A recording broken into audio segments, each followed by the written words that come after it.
দক্ষিণেশ্বরে মা ভবতারিণী মন্দিরের কিছু দূরেই দেবী আদ্যার পীঠস্থান আদ্যাপীঠ।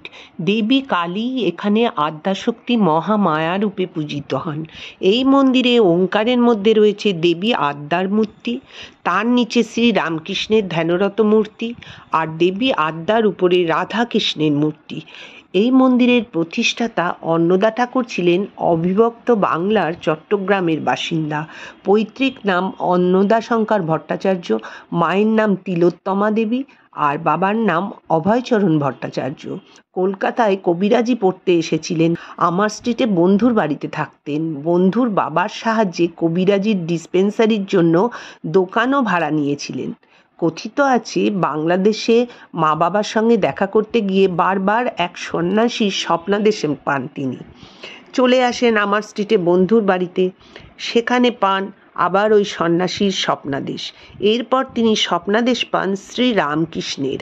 স্বপ্নাদেশে শ্রী রামকৃষ্ণ তাকে বলেন, তোমার কবিরাজি ব্যবসা হবে না বাপু, তুমি চলে যাও ইডেন গার্ডেন্সে, ঝিলে মা আদ্যা মা পড়ে আছেন, ওখান থেকে মাকে নিয়ে এসো। এই ঘটনা নিয়ে একাধিক কাহিনী শোনা যায়। সেই কাহিনী অনুসারে অন্নদা ঠাকুর ঝিলে খোঁজাখুঁজি করে সত্যি সত্যি 18 ইঞ্চি আদ্যা মায়ের কোষ্ঠী পাথরের মূর্তি পান। সেদিন ছিল রামনবমী তিথি। রাতে আদ্যা মা তাকে দেখা দিয়ে বলেন, অন্নদা, কাল দশমী, তুমি আমায় গঙ্গায় বিসর্জন দিও। এই কথা শুনে অন্নদা বলেন, মা, আমি কি পুজো পাঠ করিনি বলে তুমি রাগ করে চলে যাচ্ছ? তখন দেবী বলেন, তিনি শুধুমাত্র ধরাবাঁধা শাস্ত্র মতে পুজো পেতে চান না, ভক্তের আন্তরিকতায় তার আসল পুজো।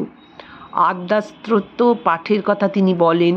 আদ্যা মায়ের মুখ নিঃসৃত আদ্যা স্তোত্র অন্নদা ঠাকুর লিখে যান। সেই স্তোত্রই আজও আদ্যাপীঠে পাঠ হয়।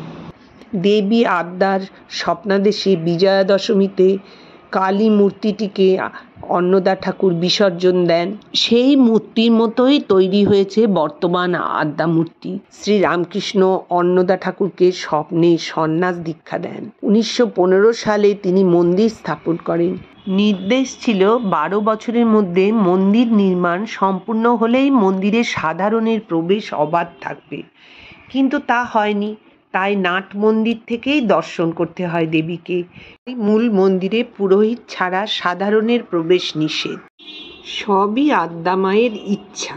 শীর্ষে রাধাকৃষ্ণ, তারপর আদ্যাশক্তি মহামায়া এবং দেবীর নিচে রামকৃষ্ণ পরমহংসদেব।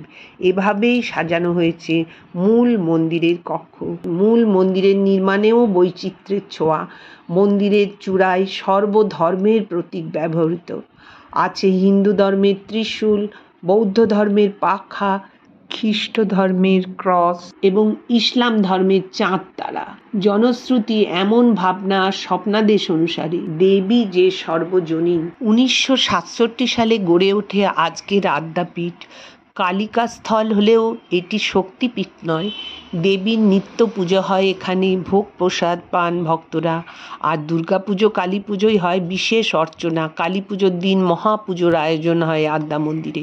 আদ্যাপীঠের ভোগ রান্নায় রয়েছে আলাদা আলাদা নিয়ম। আদ্যা মায়ের পাশাপাশি রোজ ভোগ রান্না হয় শ্রী রামকৃষ্ণের জন্য, রাধাকৃষ্ণের জন্য। আদ্যা মায়ের ভোগের জন্য 22.5 সের চাল নেওয়া হয় নিয়মিত, আর রাধাকৃষ্ণের জন্য 32.5 সের চালের ভোগ রান্নার ব্যবস্থা। রামকৃষ্ণদেবের ভোগ হয় 12.5 সের চালে। পঞ্চব্যঞ্জনে নিবেদন হয় তাদের ভোগ, থাকে পরমান্ন বা পায়েস। অন্নদা ঠাকুরের নির্দেশে এখানে বড় বা মূল মন্দিরে সব ভোগ যায় না, শুধুই পরমান্ন নিবেদন করা হয় দেবীকে। বাকি ভোগ নিবেদন হয় পাশের ভোগালয়ে। ভক্তদের জন্য এখানে রোজ ভোগ খাওয়ার ব্যবস্থা রয়েছে। এই আদ্যাপীঠের সমস্ত উপাচার পালন করা হয় অন্নদা ঠাকুরের দিয়ে যাওয়া নির্দেশ অনুযায়ী। কথিত আছে অন্নদা ঠাকুর বলেন, মন্দিরের আয় যা হবে সেই টাকায় বালকদের জন্য তৈরি হবে ব্রহ্মচর্যাশ্রম। আর শুধু বালক নয়, বালিকাদের জন্য তৈরি হবে আর্য নারী সংক্রান্ত শিক্ষাদানের জন্য প্রতিষ্ঠান। সংসার ত্যাগ করেছেন যারা, সেই সন্ন্যাসী বা সন্ন্যাসী সমদের জন্য তৈরি করা হবে বানপ্রস্থ আশ্রম।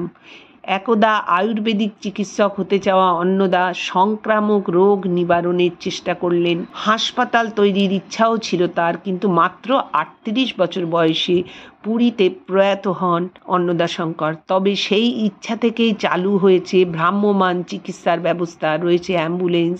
মৃত্যুর আগে অন্নদা ঠাকুর তার অসাধারণ গল্পটি লিখেছিলেন বাংলা বই স্বপ্ন জীবন। মন্দিরের স্বপ্ন একদল ভক্তের কাজের মাধ্যমে বেঁচেছিল। মেয়েদের স্কুল তৈরি করা হয়, ছেলেদের অনাথ আশ্রম সম্পন্ন হয়। বিনামূল্যে ক্লিনিকটি 1959-এ মন্দিরের মাঠে একটি নতুন ভবনে স্থানান্তরিত হয়েছিল। আদ্যা মা, মায়ের মধুর নামে রয়েছে শক্তি। সেই শক্তিতেই জীবনের সমস্ত বিপর্যয় থেকে মুক্তি পাওয়া যায়।